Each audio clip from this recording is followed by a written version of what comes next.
The England football team is also under pressure over at the Euros. They are set to play their last group game later today against Slovenia. And though they still sit on top of the table, they have not exactly set the tournament ablaze. Can England bring it home, this time at least, is what everyone keeps saying.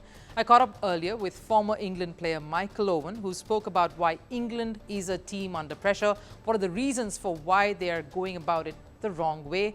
He spoke also of Kylian Mbappe and France, what's the puzzle there, and gives us his verdict on Portugal's dilemma regarding Cristiano Ronaldo. Take a look. It's a very special episode here on Firstpost because we joined in from someone who all the way over from United Kingdom, England.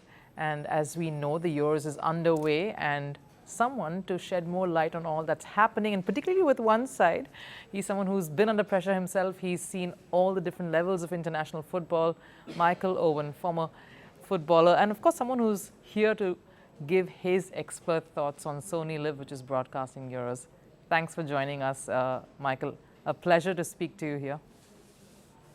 Yeah, thank you very much. It's great to be here. I hope everybody's enjoying the Euro so far.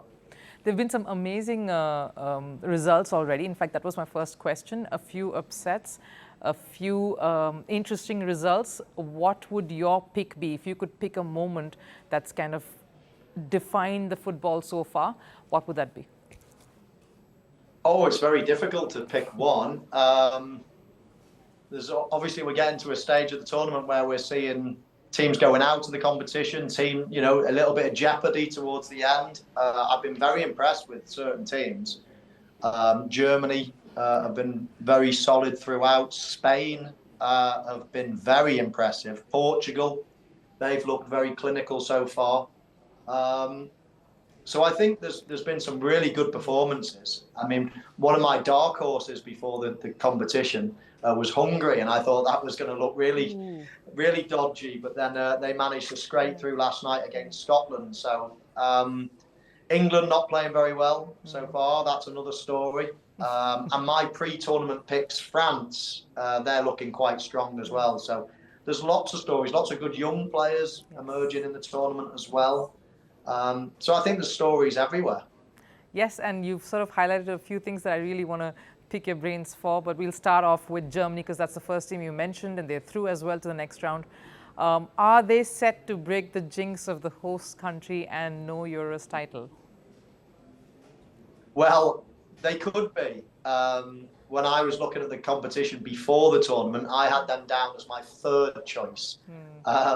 So that puts them in with a good chance from my point of view. I think that home advantage is something obviously that in all the past World Cups and European Championships that there is definitely an advantage to be playing in front of your home crowd. They've been relatively straightforward in the group stage so far. Of course, they scored a late equaliser, but they were already through in their group anyway. So I think that Germany are looking very strong. They've got some good players. Musiala is probably one of my favourite, three players in the tournament. I think he's an outstanding player, and I expected him to be one of the best players in this tournament. He started off well. So yeah, Germany have got a good chance. All right, and we'll have to sort of touch base with a few of the teams before we get into England, and that's going to be interesting as well. But I have to speak about Ronaldo. How can we speak about Euros and not mention him? Portugal, Ronaldo, is that a very uncomfortable relationship at this point? What's your take on this? No, I mean, the problem is with somebody as famous, as big a name as Ronaldo, with, of course, where his career has taken to him and now playing in Saudi, a league that maybe some people don't give much credibility to, there's obviously going to be just opinion no matter what from everybody. Everybody knows Cristiano Ronaldo. Everybody has to have an opinion on him. But I can say quite confidently, if I was the manager of Portugal and I was in the European Championships final tomorrow and I was thinking, right, what shall we do?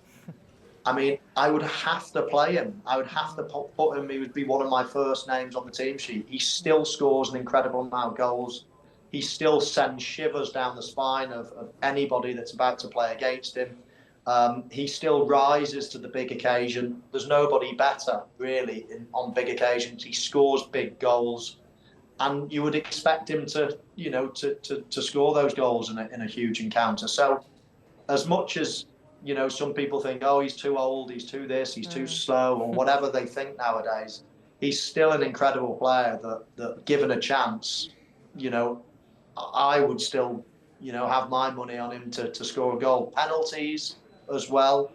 Penalties will definitely come into this competition, whether it's, a shootout at the end or whether it's just taking penalties during normal time. They're a huge thing in football nowadays, having a very, very good penalty taker. And he's definitely one of the world's best. So, yes, people will always question and criticise, but I still think on the biggest occasion, I'd be wanting him on my side, not against me. Same goes to someone like a Kylian Mbappe for sure, the star player for France. But my question to you, Michael, is there a sense of over-reliance on someone like him, and does France have enough firepower in that goal-scoring area without him? Though, I mean, of course, he's going to come back and get in the games. But your thoughts on this? Yeah, no, I think it's a good question. I mean, Kylian Mbappe, or France without Kylian Mbappe, don't get the results that they do with him. Yeah. In my opinion, probably the most destructive player on the planet at the moment, probably the best player in the world at the moment. The good thing for France is obviously, they've had positive results. They're going to be through into the knockout stage. They can give him all the time he needs to try to recover. Yes. I've no doubt that he'll come back with a mask on and played in the tournament. But so France with Mbappe, I mean, he scored a hat-trick in the last World Cup final they played, and he's the best player on the planet. He's so destructive. He's so fast. He's so skillful. He scores plenty of goals.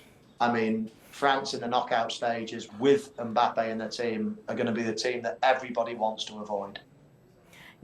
That brings me up to the question on England, and there are going to be quite a few here, and quite obviously.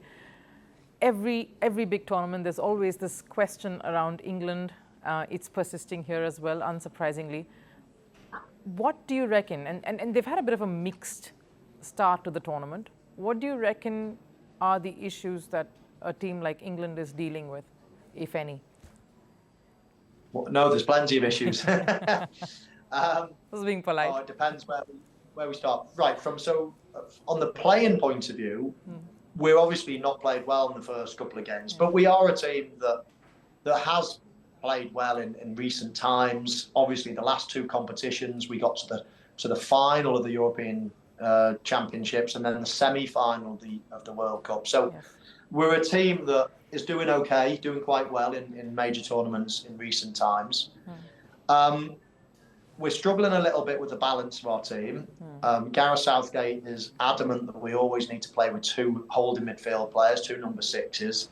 That, for me, is where the problems start. I would love to just play with one, like most great teams do. You look in the Premier League, you look at Liverpool, you look at Manchester City, you look at, so many teams, Arsenal.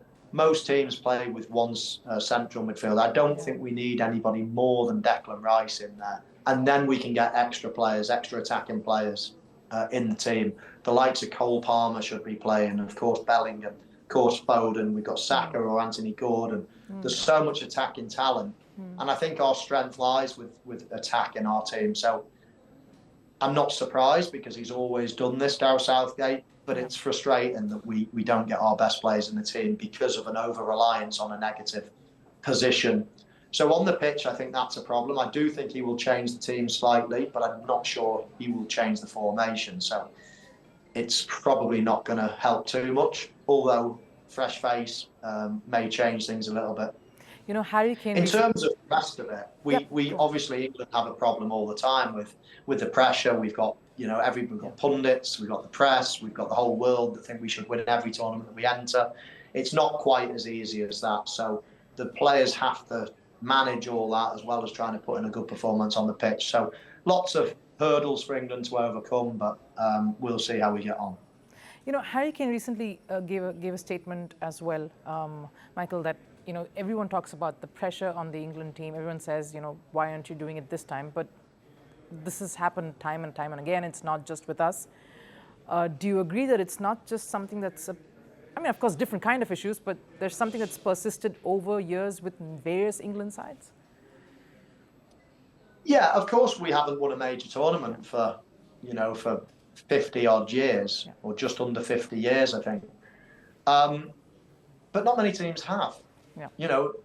We're not, a Barcelona, we're not a Liverpool or a Manchester United, where you can be playing for 5, 6 trophies a year. I mean, you can have 2 domestic cups, you can then have European football. If you've won something the last year, you'll be in the World Club Cup, you'll be in the Super Cup, you'll then have your league. You can be playing for 5, 6, 7 trophies every single year. You only win one of them, and everyone says, "Oh, what a fantastic season! Fantastic, that's brilliant." But this is international football. You play one European Championship every 4 years. One. In that time, a team like Liverpool or Manchester City could have been playing 30 competitions, and only need to win 1 or 2 to fulfil all expectations. 1 World Cup, 1 European Championships every 4 years. It's hardly anything. Yeah. So we don't have this divine, and no nation does. I look back into my time, and I think how good Spain were at that time. Multiple, tournament winning champions. They won the Europeans, they won the World Cups. I look at when we had this golden generation that people talk about, and of course we were an exceptional team. Yeah. But I hand you Brazil in 2002 as well. And can anybody tell me that, that we deserved it more than Brazil? I mean, they had Roberto Carlos, they had Cafu. They were the 2 wing backs, probably the best 2 wing backs ever to have set foot on this planet. 3 of their attacking players, Ronaldinho, Rivaldo, and Ronaldo, were their 3 strikers against us that day. I mean, 3 of the greatest strikers we've ever seen, ever. Not just like in this generation, ever. And people think, oh yeah, England wasted it. It's like, no, there are other good teams, and you don't get many opportunities to win. So, as I say, we've got to a semi-final and a final in the last 2 major tournaments. Yeah. For a small, island that only has 60, 70 million people, we don't do bad at football. And we will win a competition, hopefully sooner rather than later. But what I'm saying is we don't have a divine right to go and win every competition that we play in. And when we don't win a competition, everybody thinks, oh, England have thrown it away again. I mean, there's some good teams. France are a better team than England, I think. France are, where the pressure should be on. They're a brilliant team at the moment. If England win it, it'll be a nice surprise. But we do put an awful lot of pressure on our players, more so than probably any other nation in the world. That's true. I mean, you kind of answered the next question I was going to. Pressure always tells, and pressure is always immense in England. I know we're running out of time, so just very few quick predictions from you. Have to put you on the hot seat here. Your predictions, your 4 semi-finalists first up, and then we'll quickly go to a couple more. I'll go for I think France are my pre-tournament picks. I think Germany, being the host country, are a good team as well. I think they'll qualify. I've got to go for England. And then I think it's probably a toss-up between Portugal and Spain, but I'll go for Portugal. Nice. I like that brave last choice. And your one pick to go all the way, I'm guessing it's... My head says France. My heart says England, of course, but my head says France, especially if Kylian Mbappe comes back. He is such a good player, and France are so good. Defensively, they're good. I think they're just strong everywhere. They've got recent form. I think France are the team to beat. Last one, just if you could pick a couple of players, maybe one of the youngsters and one superstar who's going to leave their impact on this Euros. Musiala for Germany, I think, is probably one of my favourite players right now for the host nation. I think he could really do well. He's obviously had some great years for Bayern Munich. He was very good in the last tournament, even though Germany didn't do so well. But he's an exceptional talent. I think he could be one of the stars of the show. I'd like to think one of the England players, someone like Phil Foden or Jude Bellingham could be the stars of the show. Yamal at Spain is a young player that I love watching. So many great players. And what about Cristiano Ronaldo? Everybody criticises him, but he still could pop up. You wouldn't be surprised if he pops up and scores the winner in the final, would you? I love it. Love your picks there. and some predictable ones, but some racy ones too. Thank you so much, Michael Owen, for joining in, and looking forward to a very, very good second half of yours. My pleasure.